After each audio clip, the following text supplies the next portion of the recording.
இதற்கினிய சகோதர சகோதரிகளை நம் அனைவர் மீதும் ஏக இறைவனுடைய அமைதியும் கருணையும் உண்டாகட்டுமாக என்கிற உயரிய பிரார்த்தனைகளோடு பாலஸ்தீனத்தினுடைய காசா பகுதிகளில் இஸ்ரேலிய ஆக்கிரமிப்பு ராணுவம் நடத்தி வரக்கூடிய இன அழிப்பு யுத்தம் 699வது நாளாகவும் இன்றும் தொடர்ந்து வரக்கூடிய சந்தர்ப்பத்தில் என்னவெல்லாம் நடக்கிறது, காசாவில் அதையொட்டிய பாலஸ்தீன நிலப்பரப்பிலும் சர்வதேச நிலப்பரப்பிலும் என்னவெல்லாம் நடந்து கொண்டிருக்கிறது என்கிற செய்திகளை தான் இன்றைக்கும் நாம் பார்க்க இருக்கிறோம். இன்றைய செய்திகளில் முதன்மையாக நம்ம பார்க்க இருக்கக்கூடிய ஒரு முக்கியமான செய்தி என்னன்னா, நமக்கெல்லாம் தெரியும் இந்த யுத்தத்தை பொறுத்தவரையில் காசாங்கிறது ஒரு சின்ன நிலப்பரப்பு. அங்க இருக்கக்கூடிய ராணுவத்தை பொறுத்தவரையில் அவங்க வேர்ல்டு ஃபேமஸ் ராணுவம் கிடையாது. உலகத்தில் இருக்கக்கூடிய பெரிய பெரிய ஆயுதங்கள் எல்லாம் அவங்கள்ட்ட கிடையாது. சிறிய சிறிய ஆயுதங்களை வைத்துக்கொண்டு செயல்படக்கூடியவர்களாகத்தான் அவர்கள் இருந்து வந்திருக்கிறார்கள். இப்படியான ஒரு சூழல்ல அவர்கள் யாரோடு மோத ஆரம்பித்தார்களோ அந்த தரப்பு, இஸ்ரேலுடைய தரப்பை நீங்க எடுத்துக்கிட்டீங்கன்னா உலகின் நம்பர் 1 ராணுவங்களில் ஒன்றாக பார்க்கப்படக்கூடிய ஒரு ராணுவம். உலகத்தில் எந்த ஒரு ஆயுதம் புதிதாக தயாரிக்கப்பட்டாலும் அந்த ஆயுதத்தை டெஸ்ட் பண்ணுகிற குரூப்பாக யார் இருப்பான்னு கேட்டால் இவங்க தான் இருப்பாங்க. எங்கேயாவது ஒரு இடத்துல அந்த குண்டை போட்டு பார்த்து இதை நாங்கள் சரியா இருக்குது அல்லது சூப்பராக இருக்குதுங்கிற விவரத்துக்கு போவதாக இருந்தால் அது இஸ்ரேல் கையில் தான் கொடுப்பாங்க, காசாவில் தான் அதையும் போடுவாங்க என்கிற ஒரு நிலை உலகத்தில் நாம பன்னெடுங்காலமாக பார்த்து வரக்கூடிய ஒன்றாக இருக்கிற போது இஸ்ரேலிய ஆக்கிரமிப்பு ராணுவம் பாலஸ்தீனத்துக்குள்ள நுழையும் போது என்ன சொல்லிக்கிட்டு நுழைஞ்சாங்கன்னா 10 நாள்ல முடிஞ்சிரும், இந்த ஒரு மாசத்துல முடிய போகுது என்கிற விதமாகத்தான் உள்ளே நுழைந்தார்கள். ஆனால் இன்றைக்கு 699 நாட்களை தாண்டியும் பாலஸ்தீன விடுதலை ராணுவத்தை இஸ்ரேலிய ஆக்கிரமிப்பு ராணுவத்தால் அழிக்க முடியாமல் இருக்கிறது. இந்த சூழல்ல பாலஸ்தீனத்தின் மீதான இந்த தாக்குதலை உடனடியாக நிறுத்துங்க, இனிமேலும் யுத்தம் செய்ய முடியாது என்று சொல்லி இஸ்ரேலிய ஆக்கிரமிப்பு ராணுவத்தினுடைய ராணுவ தளபதி இயால் ஜமீர் வெளிப்படையாக பேச ஆரம்பித்திருக்கிறார். வெளிப்படையாக ஸ்டேட்மெண்ட் விட ஆரம்பிச்சிருக்கிறாரு. அதே மாதிரி மொசாது வெளிப்படையாக இந்த யுத்தத்தை நிறுத்துங்க, நம்ம நிறுத்தலன்னா இன்னும் போய் நம்ம மக்களை இழக்க வேண்டி வந்துடும், நம்ம ராணுவம் நிறைய செத்து மடிஞ்சிருவாங்க காசாவுக்குள்ள என்று வெளிப்படையாக இஸ்ரேலுடைய உளவு பிரிவாக இருக்கக்கூடிய மொசாது சொல்கிறது. இஸ்ரேலுடைய உள்நாட்டு உளவு பிரிவாக இருக்கக்கூடிய ஷின்பத் இதே கருத்தை வலியுறுத்தி கொண்டிருக்கக்கூடிய சூழல்ல இஸ்ரேலுடைய இணையதளங்கள் தொடர்பான சைபர் கிரைம் உளவு பிரிவாக இருக்கக்கூடிய 8100வும் இதே கருத்தை சொல்கிறது. ஐமனும் இதே கருத்தை சொல்கிறது. இப்படி இஸ்ரேலில் என்ன உளவு பிரிவு எல்லாம் இருக்கிறதோ, ராணுவ உளவு பிரிவு மற்ற உளவு பிரிவு எல்லாமே உடனடியாக யுத்தத்தை நிறுத்துங்கள் என்று திரும்ப திரும்ப சொல்லிக் கொண்டிருக்கிறாங்க. உள்நாட்டுக்குள்ள மக்கள் எல்லாம் ஆர்ப்பாட்டம் நடத்துறாங்க. ஆளுங்கட்சி எதிர்கட்சின்னு பல பேரும் இதை சொன்னாலும் பெஞ்சமின் நெதன்யாகு இஸ்ரேலுடைய பிரதமர் எதிர்வருகிற வருடம் கடைசியில 2026 கடைசியில தேர்தல் நடைபெறுகிற வரைக்கும் இந்த யுத்தத்தை இழுத்து கொண்டு போகக்கூடிய ஒரு சூழலை உருவாக்குறதுக்கு ட்ரை பண்ணி கொண்டே இருக்கிறாரு. என்ன காரணம் என்று சொன்னா, இந்த யுத்தத்தில் இப்ப தோல்வி அடைஞ்சிட்டாங்க. தோல்வியை வைத்துக் கொண்டு அவருக்கு தேர்தலுக்கு போக முடியாது. இலங்கையில மஹிந்த ராஜபக்ஷ மீண்டும் எப்படி ஜனாதிபதி ஆனார்னு சொன்னா யுத்த வெற்றியை காட்டித்தான் ஜனாதிபதி ஆனார். இன்ன வரைக்கும் என்ன சொல்லிக்கிட்டு இருக்காங்க, நாங்கள் யுத்தத்தை இல்லாமல் ஆக்கினோம், யுத்தத்தை ஒளி, அந்த பேனரையும் அந்த பேட்ஜையும் வச்சுக்கிட்டு தான் மீண்டும் மீண்டும் தேர்தலுக்கு வர நினைக்கிறாங்க. இப்ப கூட நாமல் ராஜபக்ஷ, மஹிந்த ராஜபக்ஷ மகன் வந்து என்ன சொல்லிக்கிட்டு இருக்காரு, நாங்கள் தான் யுத்தத்தை முடித்தோம் என்று சொல்லிக்கிட்டு இருக்காங்க. அந்த ஜெனரேஷனே மறந்து போச்சு. இப்ப அவங்கள்ட்ட வந்து ஏன் சொல்றாங்கன்னு சொன்னா, இந்த ஒரு பேரை வச்சுக்கிட்டா காலாகாலத்துக்கு ஆட்சியில் இருக்க முடியும் என்கிற ஒரு காரணத்தினால காசாவுக்குள்ள யுத்தத்தை இப்ப நிறுத்தினா தோல்வியை வெளிப்படையாகவே அவர்கள் ஒப்புக்கொள்ள வேண்டி வரும்ங்கிறதுனால தான் இந்த யுத்தத்தை இழுக்க நினைக்கிறாங்க. ஆனா பாலஸ்தீனத்தில் என்ன உண்மையான நிலை என்பதை இஸ்ரேலுடைய மூத்த பத்திரிகையாளர்கள், மூத்த ராணுவ தளபதிகள், ரிசர்வ் படையினுடைய ராணுவ தளபதிகள் என்று பல பேரும் வெளிப்படையாக பேசுகிறார். இன்றைக்கு இஸ்ரேலிய ஆக்கிரமிப்பு ராணுவத்தினுடைய ரிசர்வ் படையினுடைய தளபதி இட்சாக் பிரிக் அவங்க வெளியிட்டிருக்கக்கூடிய அறிக்கை மாரிவ் என்கிற இஸ்ரேலிய பத்திரிகையில வெளிப்படையாகவே வெளியாகி இருக்கிற. அதையொட்டி நிறைய இஸ்ரேலிய ஊடகங்கள் இந்த செய்தியை இன்றைக்கு முக்கியத்துவம் கொடுத்து வெளியிட்டிருக்கிறார்கள். இன்றைக்கு இந்த செய்திக்குரிய நபராக அறியப்படுகிறவர் இவர்தான் இட்சாக் பிரிக். இவர்தான் இன்றைக்கு ராணுவத்தினுடைய உண்மையான தற்போதைய நிலை என்ன என்பதை விவரித்திருக்கிறார். உதாரணமாக அவர் சொல்லியிருக்கக்கூடிய செய்தியில பார்த்தீங்கன்னா, காசாவை மீண்டும் இஸ்ரேலிய ஆக்கிரமிப்பு ராணுவம் ஆக்கிரமிப்பதற்கு தயாராகிறது. ஆனால் உண்மையிலேயே நாம காசாவில் ஆல்ரெடி தோத்துட்டோம். இப்ப நம்ம போறது இன்னும் பெரிய தோல்வியை நமக்கு தர காத்து கொண்டிருக்கிறது. குறிப்பாக பாலஸ்தீன விடுதலை அமைப்பை நாம் எந்த விதத்திலும் தரை வழியாக அழிக்க முடியாது, அழிக்கவில்லை. அவர்கள் நம்மிடத்தில் தோற்று கொண்டிருக்கவில்லை, ஜெயித்துக் கொண்டிருக்கிறார்கள். நாம் தான் அவர்களிடத்தில் தோற்று கொண்டிருக்கிறோம் என்று வெளிப்படையாகவே இட்சாக் பிரிக், இஸ்ரேலுடைய ரிசர்வ் படையினுடைய முன்னாள் தளபதிகளில் ஒருவராக இருக்கக்கூடியவர், இன்றைக்கு ஊடகங்களுக்கு அறிக்கை வெளியிட்டிருக்கக்கூடிய காட்சிகளுக்கு மத்தியில் இஸ்ரேலுடைய செய்தித்தாள் மாரிவ் மேலதிகமாக இவருடைய பேட்டியை சொல்லும் போது மிக முக்கியமான பல செய்திகளை சொல்கிறார்கள். காசாவை மீண்டும் ஆக்கிரமிக்கிற பெஞ்சமின் நெதன்யாகுவுடைய திட்டத்தை பொறுத்தவரையில் இஸ்ரேலிய ஆக்கிரமிப்பு ராணுவம், அதே போன்று இஸ்ரேலுடைய பணைய கைதிகளாக காசாவுக்குள்ள இருக்கக்கூடிய அத்தனை பேருக்குமே இது ஒரு மரண பொறியாக இருக்கிறது. ஏன்னா உள்ள போகிற ராணுவமே செத்து போய்கிட்டு இருக்கிறான். அப்ப அங்க இருக்கக்கூடிய பணைய கைதிகளும் ஆல்ரெடி செத்துருவாங்க. இந்த மாதிரி ஒரு பிரச்சனை இருக்கிறது என்று சொல்லிவிட்டு என்ன சொல்றாருன்னா, பாலஸ்தீன விடுதலை அமைப்பு தோற்கடிக்கப்படவில்லை என்பதை அத்தனை பேரும் புரிந்து கொள்ளுங்கள். பாலஸ்தீன விடுதலை அமைப்பு தோற்கடிக்கப்படலன்னு நம்ம சொல்ல தேவையில்லை, அவங்களே சொல்றாங்க அவங்க தோற்கடிக்கப்படல. பாலஸ்தீன விடுதலை இயக்கத்தை பொறுத்தவரை அவர்கள் இன்னும் நூற்றுக்கணக்கான கிலோமீட்டர்கள் பரந்த சுரங்கப்பாதை வலையமைப்பை கொண்டிருக்கிறார்கள். அவருடைய சுரங்கப்பாதைகள் கிலோமீட்டர் கணக்கில், நூற்றுக்கணக்கான கிலோமீட்டர் நீளத்தில் இன்னும் இருக்கத்தான் செய்கிறது. அதுல ஒரு சின்ன பகுதியை மட்டும்தான் நம்முடைய ராணுவம் அழித்திருக்கிறது என்று சொல்லி இன்றைக்கு இட்சாக் பிரிக் சொல்லி இருக்கிறது மட்டுமல்லாம, இந்த சுரங்கப்பாதைகளை கூட பாலஸ்தீன விடுதலை அமைப்பு அமைப்பதற்கு நிதி உதவி செய்தது கத்தார் அரசாங்கம். கத்தார் அரசாங்கம் பாலஸ்தீன விடுதலை அமைப்புக்கு சுரங்கப்பாதை அமைப்பதற்கு நிதி உதவி செய்தது அப்போதே பெஞ்சமின் நெதன்யாஹுவுக்கு தெரியும். தெரிந்தும் அவர் தடுக்கவில்லை என்கிற ஒரு குற்றச்சாட்டையும் அவர் முன் வச்சிருக்கார். இது நம்ம ஏற்கனவே சொல்லியிருக்கிறோம். பாலஸ்தீன விடுதலை ராணுவத்திற்கு இந்த நிமிஷம் வரைக்கும் ராணுவத்துக்கு சம்பளம் கொடுக்கிற வேலையை கத்தார் தான் பண்ணிக்கிட்டு இருக்காங்க. அது எந்த மாற்று கருத்துக்கும் இடம் கிடையாது. ஆரம்பத்தில் சவுதி அரேபியாவும் $2 பில்லியனுக்கு மேல US அளவுக்கு உதவி செஞ்சிருக்கிறாங்க. அதுல எல்லாம் எந்த மாற்று கருத்தும் கிடையாது. இந்த நிமிடம் வரைக்கும் ராணுவத்துக்குரிய சம்பளம், சோல்ஜர்களுக்குரிய சம்பளமாக பணத்தை கொடுப்பது கத்தாருடைய அரசாங்கம் தான். இப்படியான ஒரு சூழல்ல தான் இந்த சுரங்க பாதைகளை அமைக்கிற தொழில்நுட்பத்தை ஈரான் கொடுத்தது, வந்து நின்று பண்ணாங்க. ஆனா இதுக்குரிய செலவீனங்களை முழுமையாக செய்தது கத்தார் அரசாங்கம். அது செய்யும் போதே இது பெஞ்சமின் நெதன்யாஹுவுக்கு தெரியும், ஆனா அவர் தடுக்கலை என்கிற குற்றச்சாட்டையும் அவர் சொல்லியிருக்கிறது மட்டுமல்லாம, இந்த சுரங்க பாதைகளை அழிப்பதற்கென்று எந்த சிறப்பு படைப்பிரிவும் இஸ்ரேல் ராணுவத்தில் இல்லை. அதுதான் நமக்கு இருக்கக்கூடிய பெரிய சிக்கலாகவே இருக்கிறது. அதை அழிக்கிறதுக்கு போதுமான தொழில்நுட்பங்களை நம்ம உருவாக்கவே இல்லை. இது நமக்கு பெரிய பின்னடைவாக மாறிடுச்சு என்கிற செய்திகளையும் இன்றைக்கு இட்சாக் பிரிக் என்கிற இஸ்ரேலுடைய முன்னாள் ரிசர்வ் படை தளபதி வெளிப்படையாக ஆரிவ் செய்தி பிரிவுக்கு அளித்திருக்கக்கூடிய பேட்டியில சொல்றது மட்டுமல்லாம, மேலதிகமாக அவர் என்ன சொல்றாருன்னு கேட்டா, காசாவுக்குள்ள போய் நம்ம சண்டையிடுறதுங்கிறது பாலஸ்தீன அப்பாவி பொதுமக்களையும் நம்ம தொடர்ந்து அழிச்சுக்கிட்டு இருக்கிறோம், மேலதிகமாக அழிக்க வேண்டிய நிர்பந்தம் வரும். அதே மாதிரி நம்முடைய ராணுவம் பெரிய உயிரிழப்பை சந்திக்கும். இஸ்ரேலுடைய வரலாற்றில் இதுக்கு முன்னாடி இல்லாத அளவுக்கு ஒரு பெரிய அழிவுக்கு இது வழிவகுக்கும்ங்கிறாரு. நீங்க மீண்டும் காசாவுக்குள்ள போய் தாக்குதல் நடத்தினீங்கன்னு சொன்னா இஸ்ரேல் வரலாறு காணாத மிகப்பெரிய அழிவை காணும் என்று சொல்லிவிட்டு, இஸ்ரேலுக்கு இப்ப நட்பு நாடுகள் ரொம்ப குறைஞ்சிருச்சு, இப்ப இருக்கிற கடைசியா இருக்கிற ஒரு சில நட்பு நாடுகளை கூட இந்த தாக்குதலால நம்ம இழந்துருவோம், எல்லாத்தையுமே பட்டியல் போட்டு சொல்றாரு. யுத்தத்துல தோத்துட்டோம், ராஜதந்திரத்தில் தோத்துட்டோம், அரசியல்ல தோத்துட்டோம், எல்லாத்திலையுமே நம்ம தோத்துட்டோம், இப்பயாவது அடங்குங்கடா என்று சொல்லி ராணுவ தளபதியாக இருந்தவர் இவர் 100% ஜியோனிஸ்ட். இதுக்கு முன்னாடி இவரும் காசாவுக்குள்ள பல பேரை கொன்றவர் தான்.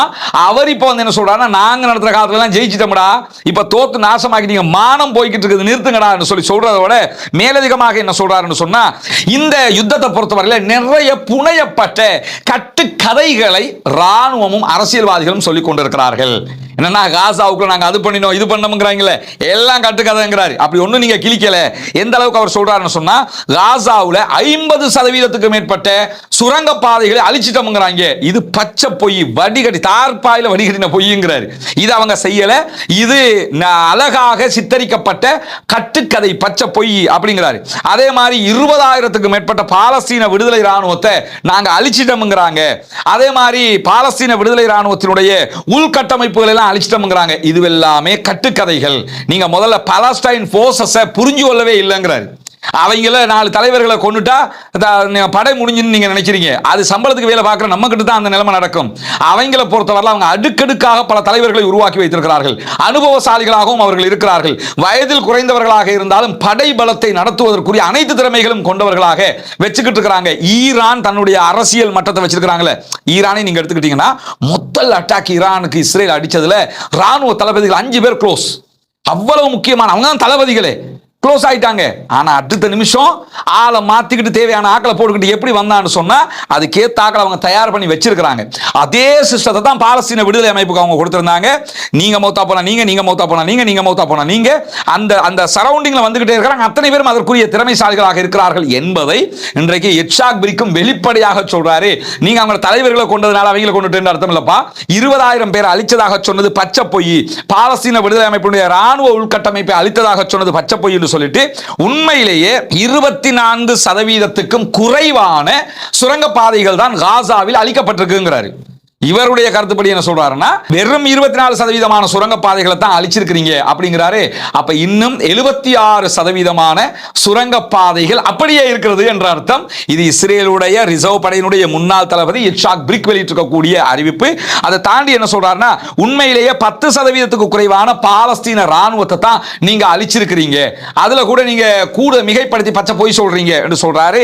எந்த அளவுக்கு அவர் தெளிவா சொல்றாருன்னு சொன்னா 20,000 பாலஸ்தீன விடுதலை போராளிகளை ராணுவத்தை அழிச்சதாக இஸ்ரேலிய ஆக்கிரமிப்பு ராணுவம் சொல்லுது. அது பச்சை போய் 10,000க்கும் குறைவானவங்களை தான் அவங்க அழிச்சிருக்க கூடும், அதுக்கு மேல அவங்க யாரையுமே அழிக்கல, இது பச்சை பொய் என்று சொல்லி வெளிப்படையாகவே சொல்லிட்டு என்ன சொல்றாருன்னா பாலஸ்தீன விடுதலை ராணுவம் ஒரு கெரில்லா அட்டாக் பண்ணிக்கிட்டு இருக்காங்க. இந்த கெரில்லா அட்டாக் எங்க நடந்தாலுமே நமக்கு பண்ண முடியாது. வியட்நாம்ல அமெரிக்கன் போர்சஸ் தோத்ததே இந்த கெரில்லா அட்டாக்ல, அதே வேலையை தான் இவங்க பண்றாங்க. அதனால யுத்தத்தை நிறுத்துங்கடா, இந்த யுத்தத்தை ஜெயிக்க முடியாதுடான்னு சொல்லி இன்றைக்கு அவர் பேசியிருக்கக்கூடிய செய்திகள் வெளியாகி இருக்கிறது. எனவே பாலஸ்தீன விடுதலை ராணுவம் வெற்றி வாகை சூடிக்கொண்டிருக்கிறது. அல்ஹம்துலில்லாஹ், அல்லாஹ்வுக்கே புகழனைத்தும். அவர்களுடைய போராட்டம் வெற்றியை நோக்கி நடைபெறுகிறது.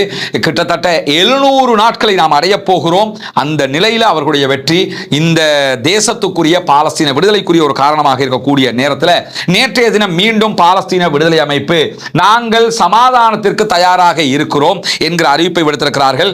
தொடர்ந்தும் பாலஸ்தீன விடுதலை அமைப்பு சமாதானத்துக்கு தயாராக இருந்தாலும் இஸ்ரேலிய ஆக்கிரமிப்பு அரசாங்கத்தினுடைய பிரதம மந்திரி பெஞ்சமின் நெதன்யாஹூ தான் இந்த சமாதானத்தை சீர்குலைத்துக் கொண்டிருக்கிறார் என்று சொல்லக்கூடிய பாலஸ்தீன விடுதலை அமைப்பின் தலைவர்களில் ஒருவராக இருக்கக்கூடிய இஸ்ஸத் அல் ரிஷ்க் அவங்க மேலதிகமாக என்ன சொல்றாங்கன்னு சொன்னா இந்த செய்திகளை அமெரிக்க அதிபர் டொனால்ட் ட்ரம்பும் புரிஞ்சுக்கணும். ஏன்னா டொனால்ட் ட்ரம்பினுடைய மத்திய கிழக்குக்கான தூதர் ஸ்டீவ் விட்காஃப் தந்த முன்மொழிவுகளை தான் தற்போது கத்தாரும் எகிப்தும் எங்களுக்கு தந்திருந்தாங்க. அதை நாங்கள் ஏற்றுக்கொண்டிருக்கிறோம். எங்களுடைய ஒரே நிபந்தனை ஒண்ணுதான், பாலஸ்தீனத்துக்குள்ள இருக்கக்கூடிய இஸ்ரேலிய ஆக்கிரமிப்பு ராணுவம் மொத்தமாக வெளியேற வேண்டும், பாலஸ்தீன பூமி எங்க கையில வந்துடணும், இரண்டாவது நிரந்தர யுத்த நிறுத்தம் என்பது உருவாக்கப்பட வேண்டும். இல்லாத பட்சத்தில் நாங்கள் இந்த சமாதான உடன்படிக்கைக்கு ஒப்புக்கொள்ள மாட்டோம் என்பதை மிக தெளிவாக இன்றைக்கும் பாலஸ்தீன விடுதலை அமைப்பினர் அறிவித்திருக்கக்கூடிய சூழல்ல இஸ்ரேலிய ஊடகங்கள் இன்றைக்கு இன்னும் ஒரு செய்தி வெளியிட்டிருக்கிறாங்க. நீண்ட கால ஒரு யுத்தத்தை செய்வதற்கு ராணுவத்தை பயன்படுத்துவதற்கு பெஞ்சமின் நெதன்யாஹூ தயாராகிறார். ஏற்கனவே நம்ம சொன்ன மாதிரி, அதாவது எதிர்வருகிற 2026 தேர்தல் வரைக்குமே இந்த யுத்தத்தை கொண்டு போக நினைக்கிறார். இப்படி போனோம்னா இஸ்ரேல் ராணுவத்தில் பாதி பேர் செத்து போயிடுவாங்க, அந்த அளவுக்கு நிலைமை இருக்குதுன்னு சொல்லி இன்றைக்கு இஸ்ரேலிய ஊடகங்களே கவலை எழுப்பிக் கொண்டிருக்கின்றன. அவர்களை சார்ந்து என்கிற செய்திகளுக்கு மத்தியில் இன்றைக்கு இஸ்ரேலிய ஆக்கிரமிப்பு ராணுவத்தினுடைய முன்னாள் தளபதிகளில் ஒருவராக இருக்கக்கூடிய ஐசன்கோட் வெளியிட்டிருக்கக்கூடிய ஒரு முக்கியமான செய்தி வெளியாக இருக்கு. இவர்தான் இஸ்ரேலுடைய முன்னாள் தலைமை தளபதியாக இப்ப இயால் ஜமீர் இருக்கிற மாதிரி ராணுவத்தினுடைய தளபதியாக செயல்பட்டவர். அவர் என்ன சொல்றாருன்னு கேட்டா, தொடர்ந்தும் சமாதான உடன்படிக்கை இஸ்ரேலிய ஆக்கிரமிப்பு அரசாங்கத்தினுடைய பிரதமராக இருக்கக்கூடிய பெஞ்சமின் நெதன்யாஹூ தான் தடுத்து வர்றாரு. அவருடைய சுயநல அரசியலுக்காக நம்முடைய சோல்ஜர்ஸ் எல்லாம் செத்துக்கிட்டு இருக்கிறாங்கிற செய்தியை அவரும் இன்றைக்கு குற்றச்சாட்டாக சொல்லி இருக்கக்கூடிய செய்திகள் வெளியாக இருக்கக்கூடிய சூழல்ல தான் இன்றைய தினம் பென் குரியன் விமான நிலையத்தை நோக்கி இஸ்ரேலிய ஆக்கிரமிப்பு அரசாங்கத்திற்கு எதிராக யமன்ல இருக்கக்கூடிய அன்சாருல்லா ஹூதிகளுடைய படைப்பிரிவு 2 தாக்குதல்களை நடத்தி இருக்கிறார்கள். குறிப்பாக பென் குரியன் விமான நிலையத்தில் 3 மணி நேரங்களுக்கு மேலாக விமான நிலையம் இழுத்து மூடப்பட்டிருந்த நேரத்தில் இஸ்ரேலிய மற்றும் அமெரிக்க ராணுவத்தினுடைய இடைமறிப்பு அயன்டோம் அதே மாதிரி தேட் போன்ற சிஸ்டங்களால எங்களுடைய ஹைப்பர்சோனிக் மிசைலை தடுக்க முடியாமல் போய்விட்டது. நாங்கள் தாக்குதல் நடத்தியது துல்லியமாக ஹிட் ஆகி இருக்கிறது, கரெக்டாக போய் அட்டாக் பண்ணி இருக்கிறது என்கிற செய்திகளையும் இன்றைக்கு பாலஸ்தீனத்திற்கு ஆதரவாக செயல்படக்கூடிய ஹூதிகளுடைய படைப்பிரிவு வெளிப்படையாக அறிவித்திருக்கக்கூடிய சூழல்ல தான் நேற்றைய தினம் பாலஸ்தீன விடுதலை அமைப்பினர் ஒரு முக்கியமான தாக்குதல் முடிவை அறிவித்திருந்தார்கள். அதாவது கிதியோன் 2 என்று சொல்லி இஸ்ரேல் தற்போது காசாவை ஆக்கிரமிக்க ஆரம்பித்திருக்கக்கூடிய நேரத்தில் மூசாவின் கைத்தடி என்கிற பேர்ல, மூசா நபி எப்பயுமே ஒரு கைத்தடியை கையில் வச்சுக்கிடுவாங்க, அந்த பேர்ல ஒரு தாக்குதலை ஆரம்பித்திருந்தார்கள். குறிப்பாக இதற்கு முன்பதாக காசாவில் அட்டாக் நடக்கிற நேரத்தில் தாவூதின் கற்கள் என்கிற பேர்ல தான் அவங்க அந்த தாக்குதலை நடத்தி கொண்டிருந்தாங்க. இப்ப வைத்திருக்கக்கூடிய பேர் மூசாவின் கைத்தடி. இதிலே கூட புரிஞ்சுக்கிறங்க, பாலஸ்தீன விடுதலை அமைப்பினர் நடத்தி வரக்கூடிய இந்த அல் அக்ஸா வெள்ளம் என்கிற தாக்குதல் இருக்குதா இல்லையா, இதுல உள்ள பிரிவுகள் தான் மூசாவின் கைத்தடி, தாவூதினுடைய கற்கள் எல்லாமே.